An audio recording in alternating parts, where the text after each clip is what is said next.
বিলোনিয়া মহকুমার রাজনগর কৃষি দপ্তরের একটি সরকারি ফল বাগানে অগ্নিকাণ্ডের ঘটনায় এলাকায় চাঞ্চল্য ছড়িয়েছে। ঘটনাটি ঘটে রাজনগর কৃষি মহকুমার অধীন দক্ষিণ রাধানগর ও বাতিসা গ্রাম পঞ্চায়েত এলাকার সরকারি ফল বাগানে।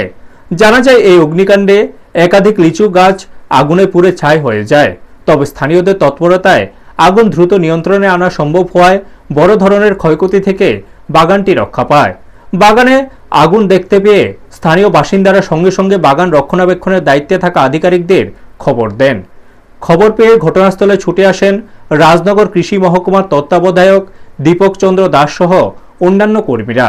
পাশাপাশি রাজনগর অগ্নি নির্বাপক দপ্তরকে খবর দেওয়া হলে দমকল বাহিনী দ্রুত ঘটনাস্থলে পৌঁছে অল্প সময়ের মধ্যেই আগুন নিয়ন্ত্রণে আনে। রাজনগর কৃষি মহকুমার তত্ত্বাবধায়ক দীপক চন্দ্র দাস জানান, এলাকাবাসী ও দমকল বাহিনীর সহযোগিতায় বড়সড় অগ্নিকাণ্ডের হাত থেকে গোটা বাগানটি রক্ষা পেয়েছে। বিষয়টি পিয়ারবাড়ি থানা সহ কৃষি দপ্তরের ঊর্ধ্বতন কর্তৃপক্ষকে জানানো হয়েছে।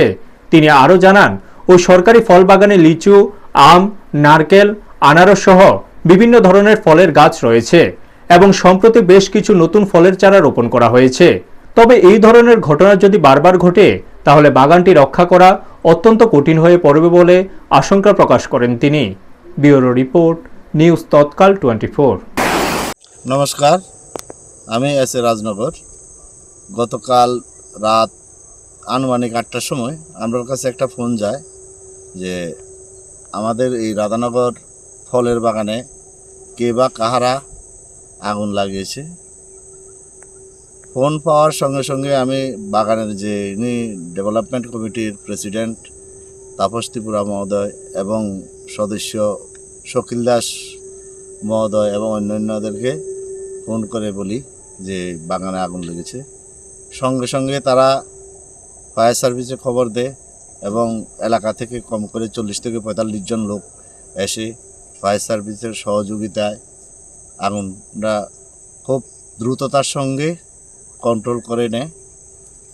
এবং এই যে বাগান এখন ফুল আসছে লিচুতে, কয়দিন পরে কেশুনাটে আসবে।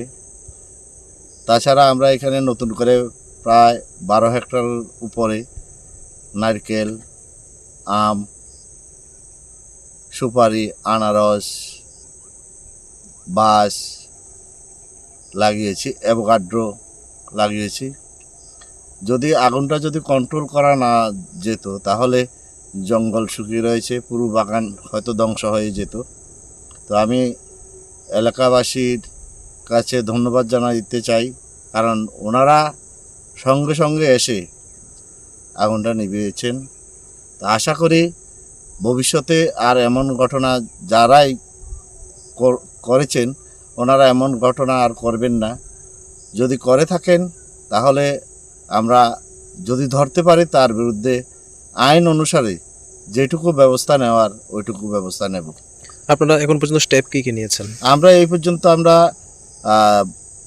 রাজনগর পিএস অর্থাৎ পিয়ারবাড়ি পিএসকে চিঠি দিয়েছি, দপ্তরে জানিয়েছি, ডিএম, এসডিএম সবাইকে আমরা চিঠি দিয়েছি এই ব্যাপারে। কতটুকু ক্ষতি হয়েছিল, মানে কি কি পোড়া গিয়েছিল? বেশি পোড়া যায়নি, কয়েকটা লিচু গাছে একটু আগুনের হিট লেগেছে, এইটুকুই।